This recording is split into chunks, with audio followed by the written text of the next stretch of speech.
12 citoyens, l'émission Société d'UGOP Radio. Bonjour, bienvenue à toutes et à tous dans ce nouvel épisode du 12 citoyens sur UGOP Radio. C'est l'émission qui met en lumière des initiatives inspirantes et des personnalités engagées qui œuvrent pour un monde meilleur. Aujourd'hui, nous avons le plaisir de recevoir Greg, le fondateur d'Autarcie Production, une entreprise innovante dédiée à la conception, à la production, à la réalisation de projets culturels et artistiques et numériques pour les jeunes. Greg nous parlera de son parcours, de sa vision et de l'importance de l'art et de la culture dans la formation des citoyens de demain. Il partagera avec nous les défis et les succès d'Autarcie Production ainsi que ses projets futurs. Préparez-vous à être inspiré par ce témoignage passionnant et à découvrir comment l'engagement artistique peut transformer des vies et renforcer notre société. Sans plus attendre, accueillons Greg. Bonjour Greg. Bonjour. Vous allez bien? Ouais, ça va très bien et vous? Très bien, merci. Merci d'être venu nous voir à UGOP Radio. On va d'abord, avant de parler d'Autarcie Production, parler de vous. Dites-nous un peu qu'est-ce qui vous a amené ici aujourd'hui, quel est votre parcours, comment vous avez été amené à fonder Autarcie Production. Alors, c'est une longue histoire qui remonte aux années quand j'étais jeune, quoi. Disons qu'on a monté association, donc ouais, je reprends par rapport à la présentation que vous avez faite là sur une entreprise. Bon, c'est une association Autarcie Production et on l'a fondée en 1997. À la base, c'était vraiment un truc de potes. On avait notre groupe de rap et on voulait produire un peu aussi les jeunes qui étaient dans notre environnement. Et le cofondateur qui s'appelle Mohamed Ali, qui était avec moi à l'époque pour fonder l'association, lui était déjà animateur dans une antenne jeune. Et donc c'est l'antenne jeune où il travaillait, qui était à côté de chez nous, qui nous a aidé à fonder cette association et qui nous a soutenus sur leur premier projet. Donc c'était déjà une structure jeunesse qui a fait que cette association en fait est née. L'entraide entre les associations. Voilà. Et aujourd'hui, voilà, nous-mêmes, on se veut structure jeunesse et on reçoit des jeunes et on les accompagne dans leurs projets artistiques. Continuer la dynastie. Exactement. Et vous avez commencé donc par le rap, si j'ai bien compris. C'est ça. En fait, voilà, c'est pareil. Un autre mec qui a compté dans ma vie, Fredo, qui m'a mis au platine. Il m'a chauffé un peu, c'était un pote de ma sœur, de ma grande sœur, et il m'a dit bon, il faut que tu, voilà, il m'a aidé à acheter mes premières. Alors d'abord, j'avais pas de thunes, donc c'était une petite mixette qu'ils avaient ramenée de New York. Après, une première platine. Alors je scratchais à une seule platine parce que j'avais pas la deuxième. Et je suis devenu DJ. Ça a créé un peu notre groupe de rap après avec les potes du quartier. Et de fil en aiguille, après en rencontrant des gens du lycée, et voilà, on a constitué un peu un collectif un peu autour de nous. Et au final, se dire bon bah c'est le moment de faire une association pour pouvoir essayer de gratter un peu des sous à droite à gauche pour pouvoir produire notre première compile. Ah ouais. Et est-ce que vous aidez les jeunes, vous leur procurez, ou des moins jeunes qui viennent à l'association, à entreprendre des projets artistiques, mais est-ce que l'art a toujours son impact ou son emprise sur votre vie personnelle à côté? Oui, parce que en fait, quand on a créé la sauce, chacun avait sa vie à côté. Moi, au début, j'étais évidemment à l'école, au lycée. Après, j'étais étudiant. Après, j'ai bossé. Mais en plus, j'ai bossé en tant qu'animateur jeunesse dans une structure jeunesse de la ville de Paris. Les autres aussi avaient chacun leur taf d'ouvrier, de livreur, de n'importe quoi. Et en fait, ce qui nous retrouvait à chaque fois, c'était cette passion pour voilà, cette passion, la musique. De la musique, on est passé à la vidéo, et de la recherche de financement, on est passé au projet jeunesse, à monter des dossiers, etc. On est passé au projet européen, on est passé à, voilà, pour rencontrer, pour avoir des moyens de financer un peu nos projets, et du coup, de fil en aiguille, de fil en aiguille, on s'est développé, mais le leitmotiv et ce qui nous a toujours réunis, c'était, l'art, mais spécifiquement le hip-hop, en fait. Parce que c'est vrai qu'à la base, tout a tourné autour de ça. Et après, si on s'est un peu spécialisé en tant que technicien, c'est-à-dire que moi, maintenant, je fais aussi des petits boulots de technicien live stream ou ingé son, enfin voilà. Tout ça, je l'ai appris sur le tas en faisant nos projets et en travaillant sur nos œuvres artistiques. Oui, et même, vous dites le hip-hop, c'est quelque chose qui vous a beaucoup marqué. C'est quelque chose aussi qui reste qui est toujours un petit peu imprimé dans Autarcie Productions, parce que j'ai vu que les projets, on en parlera plus tard, mais les projets que vous faites avec des jeunes aussi, il y a une touche hip-hop. Ouais, parce que quand j'ai commencé à travailler au centre d'animation dans le 13e, et c'est il y a 13 ans que j'ai commencé à faire ça, il y avait un petit studio dans le local, dans le centre, qui n'était pas utilisé. Et moi, j'ai basé toute l'animation jeunesse autour du studio. Et de fil en aiguille, en fait, on a commencé par faire une grosse mixtape de quartier qui a réuni tous les jeunes du 13e, qui faisaient... En fait, c'était pas spécifiquement rap, mais il se trouve que le bouche à oreille, le truc, on avait une centaine de jeunes, c'était 90% des groupes de rap. Okay. Et il n'y avait qu'une cabine de voix, donc tous ceux qui faisaient de l'instrument, des machins, ils venaient pas. Et du coup, on a monté ce studio qui est devenu une référence dans l'arrondissement. Moi, mon savoir-faire en tant qu'ingé son, c'était complètement autodidacte. Je faisais mon animation et l'ingé son en même temps, et du coup on travaillait sur des projets avec les jeunes rap, parce que c'est la musique numéro 1 écoutez, c'est auprès des jeunes, ouais, surtout ceux qui viennent de quartiers un peu défavorisés. Voilà, c'était... Après, on ne s'est pas limité au rap, mais ça reste des dérivés, ce qu'ils appellent musique urbaine, mais ça reste des dérivés du hip-hop. Et c'est de plus en plus tendance. Mais donc revenons à Autarcie Productions. Et quel est le concept principal derrière cette association ? Alors, concept principal, en fait, c'est une association d'éducation populaire. D'accord ? Donc ça, c'est vraiment ancré, c'est dans notre ADN. C'est la production multimédia. Donc aujourd'hui, en gros, ce qu'on fait, c'est les jeunes qui ont un projet, on va les aider. S'ils veulent se former, en fait, on a du matos qui est mis à disposition. L'idée, c'est qu'ils se forment un peu qu'ils se forment sur le tas. Un peu comme par là où je suis passé, mais c'est-à-dire qu'il y a... si on peut les orienter sur des formations, parfait. Maintenant, moi, je suis vraiment un adepte de l'éducation non formelle. C'est-à-dire c'est en pratiquant que tu vas vraiment apprendre. Aujourd'hui, on a des tutos de partout. Donc les jeunes, ils pourraient se former tout seuls chez eux. Mais 90% le font pas. Tu vois ? Ils ont besoin d'être là, d'avoir quelqu'un qui les accompagne et qui leur montre « Vas-y, tu fais comme ça ». Parce que concrètement, c'est ce qu'il y a de plus simple. Et c'est comme ça que tu apprends le mieux.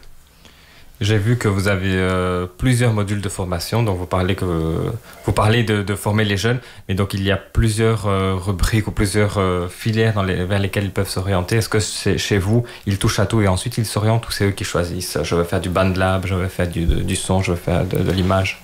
Voilà. Par mon expérience d'animateur jeunesse, je sais que quand tu proposes, les jeunes, ils viennent pas. Par contre, quand eux, ils ont une demande, là, tu peux être sûr qu'ils vont te relancer, ils vont te dire hey, « j'ai besoin de ça, j'ai besoin de ça ». Donc, moi, ce que je leur montre, c'est qu'il y a les ressources, mais je les laisse venir, par contre. C'est-à-dire que je peux proposer des trucs, mais quand je propose, en fait... personne ne vient. Ouais, quasiment pas, sauf, tu vois, limite par loyauté, ils vont venir. Mais je leur demande pas, moi, j'ai pas besoin, je sais le faire. BandLab, je sais m'en servir. Par contre, il y en a un qui dit « ouais, j'ai besoin de m'enregistrer quand même ». Je lui dis « mais avec ça, avec cette application, tu peux t'enregistrer tout seul. Viens, on le fait, je te montre comment ça marche. Et comme ça, tu vas moins galérer. » Aujourd'hui, moi, par expérience, je vois en faisant des séances de studio, tous ceux qui ont travaillé sur cette application, ils ont fait des progrès 2 fois plus vite que ceux qui ne l'utilisent pas. Donc il y a un vrai résultat, tu vois. Mais après, ceux qui veulent, qui viennent, ils me disent, moi je veux apprendre à me servir du matos pour faire du montage, pour faire des trucs, super. Je te montre quand j'ai un montage à faire ou si tu as un truc à monter, viens, on le fait. Ok. Voilà. Dans l'actualité de votre association d'Autarcie Production, il y a l'ouverture du satellite, du studio satellite. Ouais. Racontez-nous comment ça s'est passé. Qu'est-ce qui a amené à cette ouverture? Alors, l'asso, elle a vraiment pris un autre essor à partir du moment où moi j'ai été disponible, c'est-à-dire que j'étais plus employé en tant qu'animateur jeunesse sur le centre d'animation. Et du coup, je me suis dit, tout ce que je fais au studio du centre d'animation, je vais pouvoir le faire au sein d'Autarcie et je vais être autonome comme ça. Et on va demander des financements et on n'aura plus cette ligne directrice politique qui vient de super haut et avec des mecs qui comprennent pas en fait ce qu'on fait sur le terrain. Vous êtes plus libre. Alors c'est incomparable comment on est plus libre. Oui et non, parce qu'il faut aller chercher des sous, il faut demander des financements. Donc, c'est plus difficile, mais vous êtes plus libre. C'est plus difficile, mais on est plus libre. Et du coup, on n'avait pas de locaux pour l'association. Pendant 1 an, on a été hébergé gracieusement par la Miroiterie à Ivry, qui est un lieu un peu alternatif, super. Ça nous a vraiment permis de nous restructurer, on a posé les studios, etc. Mais sauf que c'était un local, tu vois, on était un peu dans un open space, on avait un espace fermé dans un open space, donc c'était un peu compliqué de recevoir du monde, de faire des enregistrements quand ils étaient en train de bosser, donc on avait des créneaux un peu limités, et du coup on s'est dit, maintenant ça y est, on est assez structuré, on a du monde, on a des jeunes qui sont volontaires, bénévoles, ça y est, c'est bon, on se lance, on a fait demande, on a auprès du GIE, on a eu un dossier suffisamment conséquent, on avait mis de l'argent de côté, on a fait des projets européens, et du coup on s'est dit voilà, maintenant c'est le moment où on lance notre local. On l'a appelé Satellite, le satellite d'Autarcie Production. Ça, c'est ce qui va nous permettre justement de prendre notre essor et de pouvoir avoir ce lieu concret où les jeunes ils viennent pour produire quelque chose. Et donc, qu'est-ce que vous proposez aux jeunes, au studio Satellite, mais aussi à Autarcie Production? Si je suis un jeune et j'arrive, qu'est-ce que j'ai? Parce que vous proposez déjà du son, pas que du son, mais aussi de l'image, si j'ai bien compris, des formations sur divers plans. Qu'est-ce que j'ai comme option? En fait, on a un plateau télé qui est assez grand. On a 5 caméras, on a un peu de light, et on a un espace qui est conçu pour que tous les machines, tous les appareils viennent du haut. C'est-à-dire qu'on a pensé ça aussi pour les danseurs, tu vois, par exemple. Tu vois, s'ils ont besoin, il ne faut pas qu'il y ait des câbles qui traînent partout. Ah oui, c'est vrai. Ce qu'ils ne pourraient pas faire chez nous. Ouais, voilà, par exemple, ici, c'est mort. Mais même ici, c'est trop petit. Ce serait vraiment... C'est très bien Hugo Radio pour la radio. Mais voilà, c'est pour la radio. Et donc, plateau télé et studio d'enregistrement. Notre idée, c'est d'avoir des activités. C'est les activités qui sont proposées par les jeunes, pour eux, voilà, que ces activités soient gratuites. Et du coup, sur le studio d'enregistrement, par exemple, on propose un accompagnement. Alors, enregistrement, mixage, petite réalisation de vidéo pendant la session, mais aussi un petit interview, de constituer le press kit avec dossier de presse, des photos, trucs comme ça, la mise en page, les liens, faire un logo, faire les déclarations SACEM, tu vois, avoir tout déjà prêt pour vraiment accompagner les groupes. Et en contrepartie, comme notre truc c'est gratuit, on prend une petite part d'édition. Ok. Et bon, pour ceux qui se lancent, c'est le meilleur moyen d'avoir un truc idéal où on a aussi, du coup, on leur propose aussi des instrus. On a 2 beatmakers, 3 même qui bossent avec nous. Donc on leur propose aussi. Après, encore une fois, ça, c'est les propositions, c'est le cadre qu'on met en place. Mais les jeunes doivent venir. Mais ils viennent, ils proposent. Voilà. Nous, le seul truc qu'on ne fait pas encore sur place, vraiment, c'est le clip. Enfin, on pourrait le faire, mais ce serait un clip vraiment que studio, tu vois. Alors que ce qu'ils aiment, c'est aller hors les murs. Vous n'allez pas en extérieur avec eux? On l'a fait, mais là, dans ces cas-là, on budgète le truc. Okay. On l'a fait, on le fait exceptionnellement, mais ça, c'est au gré à gré avec le jeune, on en discute, avec les jeunes. Et donc, nous, notre idée, c'est que quand tu viens au Tarsi Prod, bon, t'as tout le matos, t'as aussi des platines, tu peux apprendre à mixer, et tu décides de ce que toi, t'as envie de faire, ce qui te branche. Mais tu vois, effectivement, les platines et les DJ, aujourd'hui, ça parle pas trop aux jeunes. Par contre, quand on a organisé un mix live en public, on a ramené du monde et les jeunes commençaient à mixer, et ben très vite, on a 1, 2, 3 qui disent « Ah, mais moi, ça m'intéresse en fait », quand ils ont vu ce qui se passe. Donc des fois, c'est juste, bon, tu viens voir ce qui se passe, tu viens tester, et puis après, si ça te branche, tu continues. Ok. Et on suppose que vous avez une équipe de plusieurs personnes pour avoir toutes ces compétences, que ce soit de son, vous avez des beatmakers, vous avez des ingénieurs, donc vous êtes ingénieur son, vous avez aussi des gens pour le graphisme ou l'audiovisuel. Oui, alors je t'avoue que, comme je te dis, on apprend en faisant. Ouais. Donc nous, on encourage surtout les jeunes à le faire. On leur met à disposition. Il n'y a pas quelqu'un derrière eux qui vient leur dire. Si, moi je suis là pour leur expliquer, voilà, vaut mieux ça. Mais on a plusieurs personnes, disons, ressources, mais qui sont rarement présents, sauf si vraiment on les appelle pour qu'ils viennent. Mais avant tout, je veux que ceux qui s'occupent de leur projet, eux-mêmes mobilisent, tu vois. Un jeune cultiver l'autodidactisme.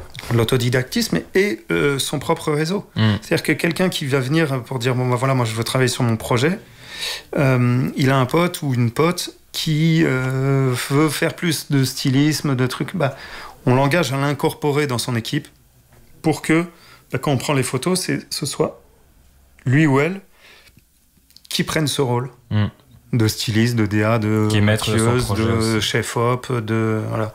Et donc, c'est ce que j'appelais le label participatif. C'est-à-dire que chacun ramène aussi son équipe. Ouais. Souvent, j'ai des groupes qui viennent, ils sont 10, il y en a que 2 qui font de la musique, et les autres, bah, ils savent pas trop quel rôle prendre. Voilà. Donc là, on a une liste de tâches à faire. Qui peut faire ça, Aujourd'hui, l'intelligence artificielle va vous aider à trouver des idées de logo. Je dis pas que ça va vous trouver votre logo, mais ça veut inspirer. Voilà, pareil pour les photos. On a un concept, on met un prompt en place, l'IA, elle te sort une photo ou un dessin, un truc comme ça, et tu te dis, bon, ça déconne, parce que là, j'ai que 3 doigts, tu vois, un truc comme ça, mais aujourd'hui, tu te dis, mais cette photo, je peux la refaire, en fait. C'est une source d'inspiration. Ouais.